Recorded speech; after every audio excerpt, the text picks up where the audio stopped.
అందరికీ నమస్కారం. సాహిత్య టీవీకి స్వాగతం. మనం ఇవాళ ఒక మహామహిమాన్వితమైనటువంటి విష్ణువు ఆలయంలో ఉన్నామండి. ఇది గంగాపురం శ్రీ లక్ష్మీ చెన్నకేశవ స్వామి ఆలయం. ఇది మహబూబ్ నగర్ అంటే జడ్చర్లకు 5 కిలోమీటర్ల దూరంలో గంగాపురంలో ఈ ఆలయం ఉంటుంది. దీన్ని గతంలో ఇది స్కాంద పురాణంలో ఈ ఆలయం గురించి ప్రస్తావించబడింది. దీన్ని మాయాపురం అని, మత్స్యపురం అని, ధూర్తిపురం అని గతంలో ఇలాంటి పేర్లతో పిలిచేవాళ్ళు. ఆ తర్వాత దీన్ని 10వ శతాబ్దంలో ఈ ఆలయాన్ని నిర్మించినట్లు చారిత్రక పరిశోధనలను బట్టి, ఆధారాలను బట్టి మనకు తెలుస్తోంది. ఈ ఆలయంలో లక్ష్మీ చెన్నకేశవ స్వామి కొలువై ఉన్నాడు. ఈ ఆలయము, ఈ ఆలయ విశేషాలు, స్థల పురాణము, చారిత్ర ఆధారాలు ఇవన్నీ మీకు తెలియజేస్తాను. నాతో పాటు మీరు కూడా వచ్చేయండి.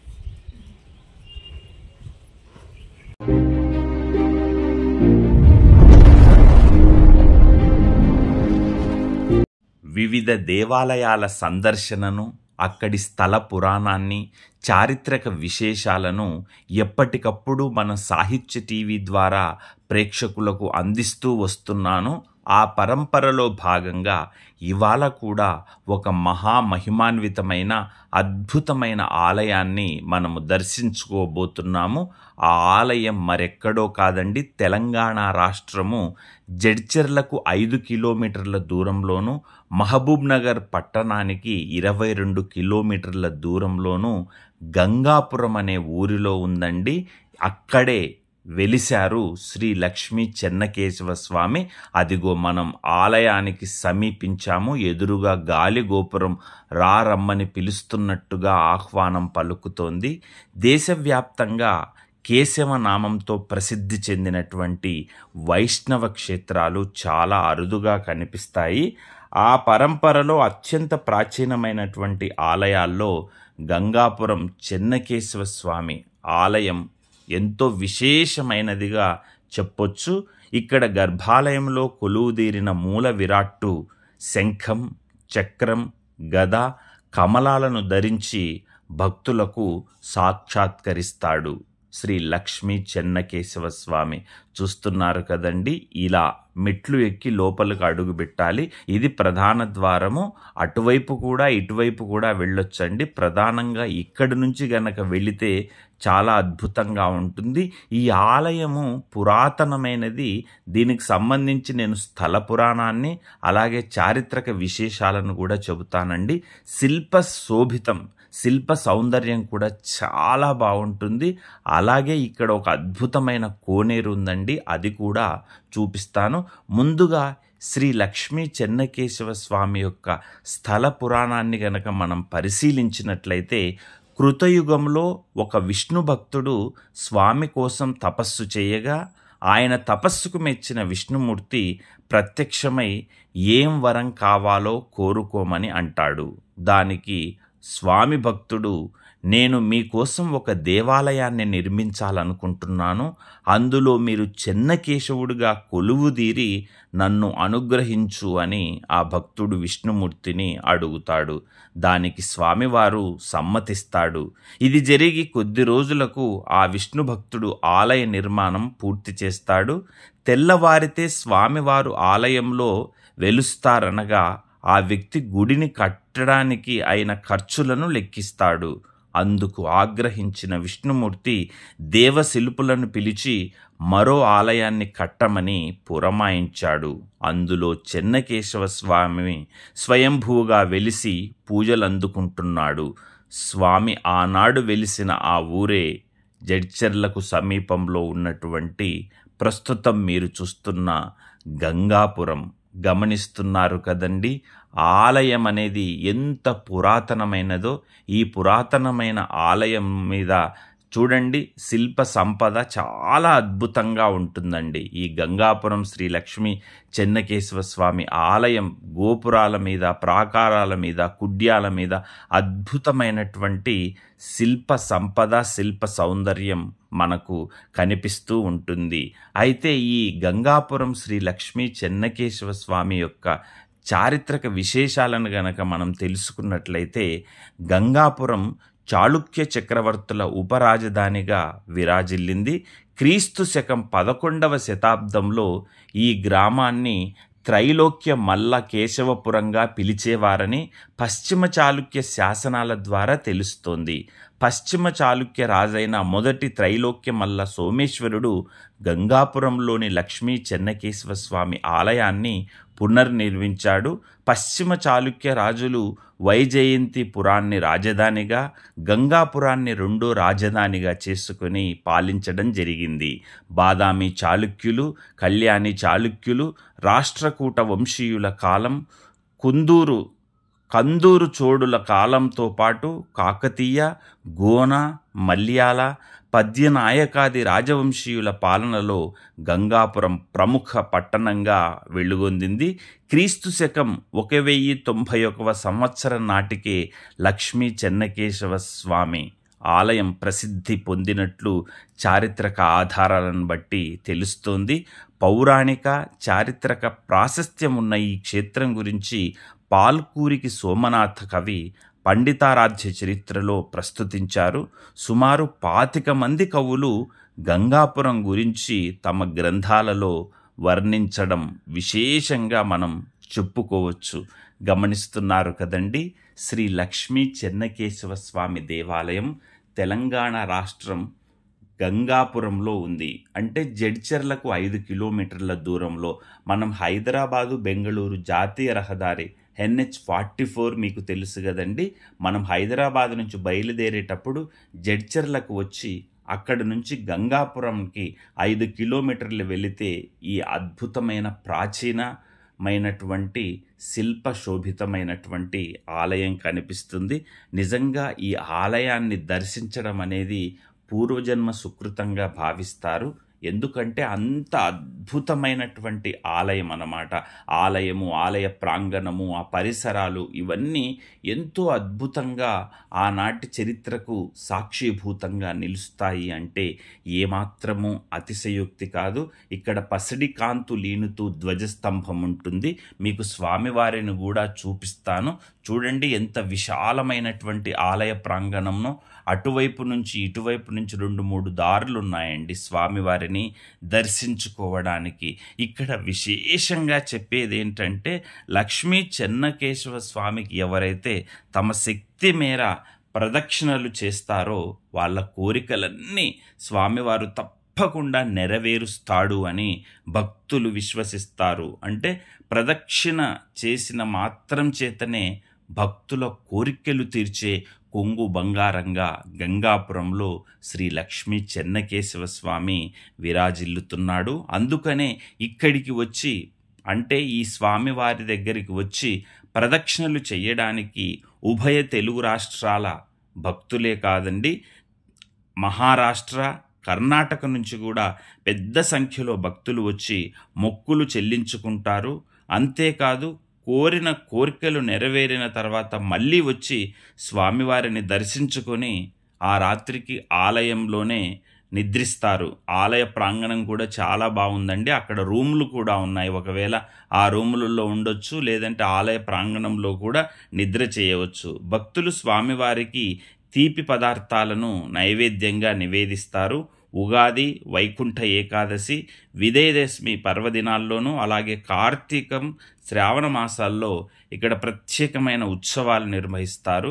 అలాగే ధనుర్మాసము ఉత్సవాలు, గోదాదేవి కళ్యాణాలను కూడా ఏటా అంగరంగ వైభవంగా జరుపుతుంటారు. స్వామివారి బ్రహ్మోత్సవాల సమయంలో నిర్వహించే తిరుకళ్యాణం, రథోత్సవం, శకటోత్సవాలు ఎంతో ప్రత్యేకంగా ఉంటాయి. వీటిలో పాల్గొనడానికి లక్షల సంఖ్యలో భక్తులు ఇక్కడికి తరలి వస్తూ ఉంటారు. గమనిస్తున్నారు కదండి. ఆలయాన్ని, ఆలయ ప్రాంగణంలో ఉన్నటువంటి ధ్వజస్తంభాన్ని చాలా ఎత్తులో ఉంటుందండి. చాలా బాగుంటుంది. అసలు ఈ ఆలయంలోకి అడుగుపెట్టనే ఒక అద్భుతమైన ఆధ్యాత్మిక దివ్యానుభూతి కలుగుతుందని మీకు ఇందాకే చెప్పాను కదండి. అలాంటి భావనే మనకు అడుగడుగునా కనిపిస్తూ ఉంటుంది. చూడండి ఆలయ ప్రాంగణం. ఈ ప్రాంగణంలో అందరూ నిద్రపోవచ్చండి ఒకవేళ భక్తులు. ఆ పక్కన వంటలు చేసుకోవడానికి కూడా మనకు ఓపెన్ ప్లేస్ ఉంది. ఆ రూమ్లు కూడా ఉన్నాయి. అలాగే ఒక పెద్ద కోనేరు ఉంది. సత్యనారాయణ స్వామి వ్రతం కూడా చేసుకునే లాగా వెసులుబాటు ఉందండి. నిజంగా ఈ గంగాపురం క్షేత్రం అనేది చాలా అద్భుతమైన క్షేత్రంగా ఇందాక మనం చెప్పుకున్నాం కదండి. చారిత్రక విశేషాలలో ఎంతోమంది కవులు ఈ గంగాపురంలోని శ్రీ లక్ష్మీ చెన్నకేశ్వర స్వామి ఆలయం గురించి కానీ స్వామిగారి గురించి కానీ వర్ణన చేయడం జరిగింది. పాల్కురికి సోమనాథ కవి రాశాడు అని అంటే చూడండి మరి ఎంత విశేషమైనదో ఈ క్షేత్రము. మీకు ప్రత్యేకించి నేను చెప్పక్కర్లేదు. ఇంకొక విశేషం ఒకటి ఉందండి ఈ ఆలయానికి. అంటే ఇది చాలా ప్రత్యేకంగా మనం చెప్పుకోవచ్చు. అదేంటంటే ప్రతి ఏటా భాద్రపద మాసంలోని ఏకాదశి, ద్వాదశి, త్రయోదశి రోజుల్లో ఒకరోజు సూర్యోదయ సమయంలో సూర్యకిరణాలు స్వామివారి పాదాలను తాకుతాయి. అదే రోజు సాయంత్రం ఇక్కడికి 4 కిలోమీటర్ల దూరంలో ఉన్నటువంటి మీనాంబరం పరుసవేదీశ్వర ఆలయంలోని లింగంపై కిరణాలు పడతాయి. ఈ శివాలయానికి ఆనుకునే దుందుభి వాగు కూడా ఉంటుంది. మీరు చూశారు ఆ వీడియో, మన సాహిత్య టీవీలో ఉంది. మీనాంబరం అని పరుసవేదీశ్వర ఆలయము. ఎవరైనా చూడకపోతే అద్భుతమైన మీనాంబరం ఆలయ ఆలయాన్ని మీరు దర్శించండి.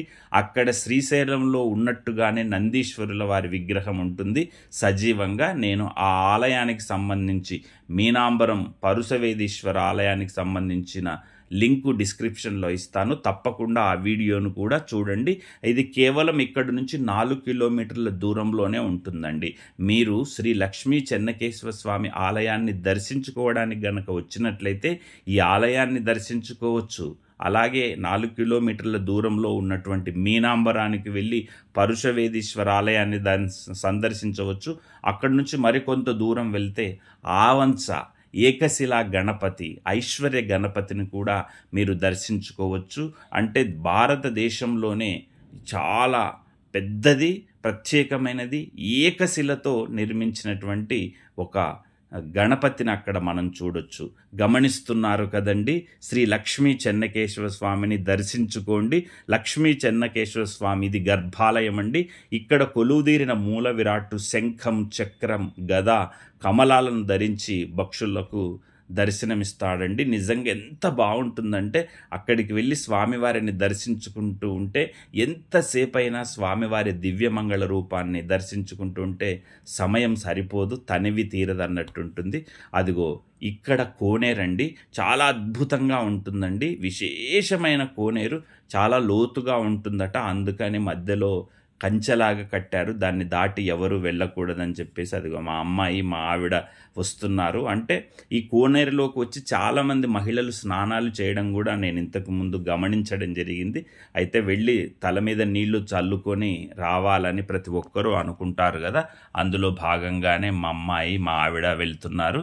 నేను కూడా వెళ్తాను. అయితే ఇక్కడ చాలా లోతుగా ఉంటుందటండి ఈ యొక్క కోనేరు, మీరు గమనించండి. అయితే ఇంకొక విషయం ఏంటంటే ఈ కోనేరు లోపల నుంచి ఒక సొరంగ మార్గము శ్రీశైలమా మరి ఏదో నాకు ఎవరు సరిగా చెప్పలేదు, కానీ ఎక్కడికో ఒక సొరంగ మార్గం ఉంది అని తెలిసింది.